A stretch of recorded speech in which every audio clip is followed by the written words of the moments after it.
heavy menses and painful periods. So heavy menses is menorrhea and the painful menses is dysmenorrhea అంటారు the medical terminology లో.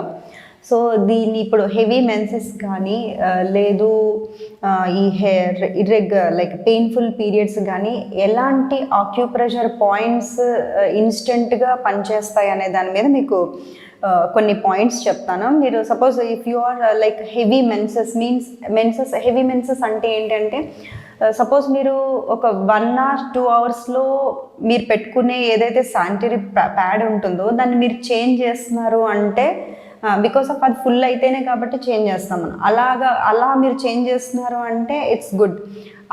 దానికన్నా కూడా అంటే like half an అవర్కి change చేయాల్సి వస్తుంది, clottings వస్తున్నది, నాకు చాలా వీక్నెస్ ఉంది అంటే ఖచ్చితంగా అది హెవీ మెన్సెస్ కింద మనం క్యాలిక్యులేట్ చేసుకోవాలి.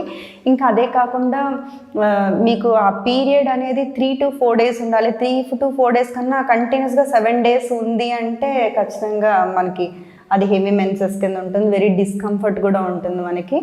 సో అండ్ రెగ్యులర్గా మెయిన్గా చెప్పాలంటే కాలేజీకి వెళ్ళే పిల్లలకి, చదువుకునే పిల్లలకి చాలా కష్టంగా ఉంటుంది. సో దాని గురించి మీకు ఒక మంచి ఆక్యుప్రెషర్ పాయింట్స్ చెప్తాను. వితిన్ 1 or 2 daysలోనే మనం వితౌట్ మెడికేషన్ అంటే ఎలాంటి మెడికేషన్ యూస్ చేయకుండానే మీకు ఆ పాయింట్స్ని యాక్టివేట్ చేసుకుంటే మీకు ఆ హెవీ మెన్సెస్ అనేది తగ్గిపోతుంది. సో ఆ పాయింట్ ఏంటంటే మీకు 2-3 చెప్తాను. సుజోకీలో చెప్తాను అండ్ ఆక్యుప్రెషర్ పాయింట్స్ కూడా చెప్తాను. సుజోకీలో కనుక తీసుకుంటే ఈ ఫింగర్ ఉంది చూసారా, ఈ ఫింగర్కి first line and second line, ఈ ఫస్ట్ లైన్కి సెకండ్ లైన్కి మధ్యలో ద మిడిల్ పార్ట్ని తీసుకొని జస్ట్ మీరు ఇక్కడ ఒక మనం తినే పెసలు ఉంటుంది కదా, మూంగ్ దాల్ ఒకటి తీసుకొని ప్లాస్టర్ వేసుకొని ఆ పాయింట్ కరెక్ట్గా పెట్టి ప్లాస్టర్ని పెట్టి త్రూ అవుట్ నైట్ ఉంచుకోవాలి. లేదు అదర్వైజ్ ఒక ప్రోబ్ ఉంటుంది, ప్రోబ్ తీసుకొని దాన్ని జస్ట్ ఇలా పాయింట్ని యాక్టివేట్ చేసుకున్నా కూడా మంచి రిజల్ట్ ఉంటుంది.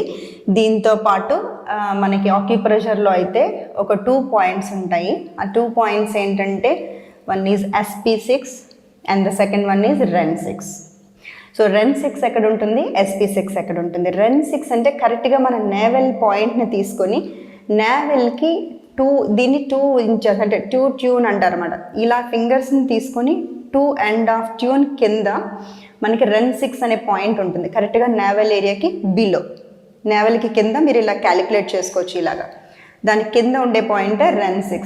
ఆ పాయింట్ని జస్ట్ మైల్డ్ ప్రెస్ చేయాలి ఇలాగా. ఇప్పుడు ఇలా ఉంది కదా, దీన్ని ఇలా ప్రెస్ చేసి నాట్ టూ మచ్ డీప్గా ప్రెస్ చేయకూడదు, అలాగని మైల్డ్గా సూపర్ఫిషియల్గా కూడా టచ్ చేయకూడదు. కొంచెం మీడియం ప్రెషర్ అప్లై చేసి just rotate clock wise 21 times and anti clock wise 21 times. అలాగా రోజుకి morning, afternoon and evening 3 times చేయండి. మ్యాక్సిమం మీకు బ్లీడింగ్ ఒక్క రోజులోనే తగ్గిపోతుంది. అండ్ ద నెక్స్ట్ పాయింట్ వచ్చి SP6 ఎలా ఉంటుందంటే లెగ్స్కి మనకి లైక్ బొటకన్ వేల్ సైడ్ మనకి యాంకిల్ పైన ఒక బంప్లా ఉంటుంది కదా, ఒక బోన్, దాన్ని మాల్యులస్ బోన్ అంటారు అన్నమాట. దాని మాల్యులస్ బోన్కి పైన ఎగ్జాక్ట్గా మళ్ళీ అగైన్ 3 fingers గ్యాప్కి పైన SP6 పాయింట్ ఉంటుంది.